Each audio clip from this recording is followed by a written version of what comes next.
రాళ్ళు అట్లా ఇప్పుడు జీవం ఉండదు అనుకుంటాం కానీ మనసు ఉంటుంది అనుకుంటున్నాను నేను.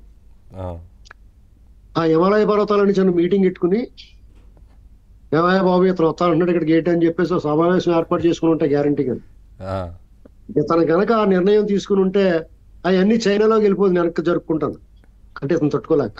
ఆ, అంటే ఆ రకమైన ఇతను ప్రమాదకరమైన వైరస్ లాంటి ఈ రఘురామకృష్ణ గారు ఎప్పుడో చెప్పాడు ఇతను అపరిచితుడు అని. నేను కూడా చెప్తా ఉండేవాడు డాక్టర్ జెకిల్ అండ్ హైడ్ స్టోరీ చెప్తా ఉండేవాడు ఇతని గురించి. ఉమ్, పగలు ఒకలాగా రాత్రి ఒకలాగా.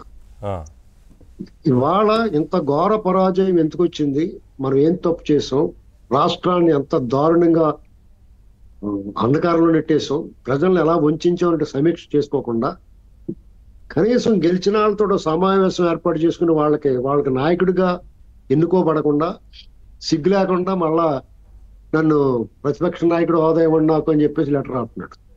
సరే ఈ ధర్మరాజు గారు సరే సావనే మన ఫ్రెండ్ కొడుకే కదా, నేను అవకాశం ఇచ్చేయడం కూడా పొరపాటుని వారానికోసారి ముఖ్యమంత్రి చేయండి అని కూడా అడుగుతాడు. అసలు ఏమాత్రం సిగ్గు శరవలేని మనిషి కాబట్టి.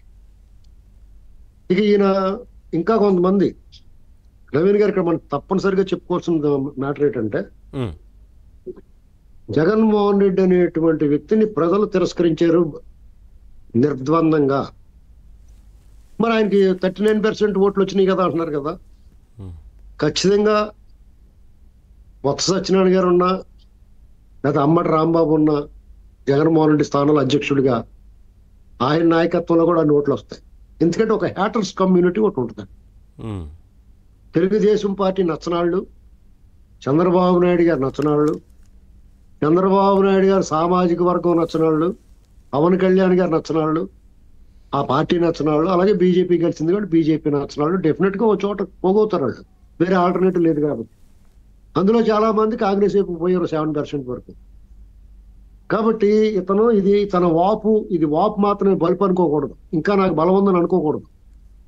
అందుకనే సమీక్ష చేసుకుంటే వీళ్ళు ఎందుకు వచ్చారు మన వైపు, ఇంకానే మనం ఇంత దుర్మార్గం చేసినా వీళ్ళందరూ నేను ఇంత అరాచకం చేసినా ఇంకా నన్ను సమర్థిస్తున్నారు ఏంటి అని చెప్పేసి ఒకసారి ఆలోచించుకోవాలి అతను. ఇంకో ముఖ్యమైన విషయం ఏంటంటే వీళ్ళంతా కూడా టీడీపీ, జనసేన, బీజేపీ కూటమికి వ్యతిరేకంగా వీళ్ళందరూ ఒకవైపు పోగొడ్డారు.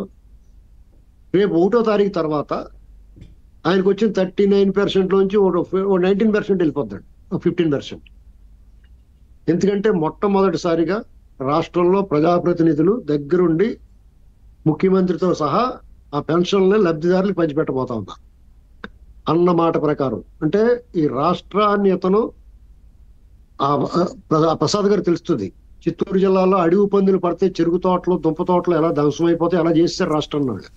ఉమ్, అలాంటి చోట ఒకేసారి 64-65 లక్షల మందికి ఒకే రోజు పెంచిన పెన్షన్ అంటే 3,000 నుంచి 4,000 చేసింది.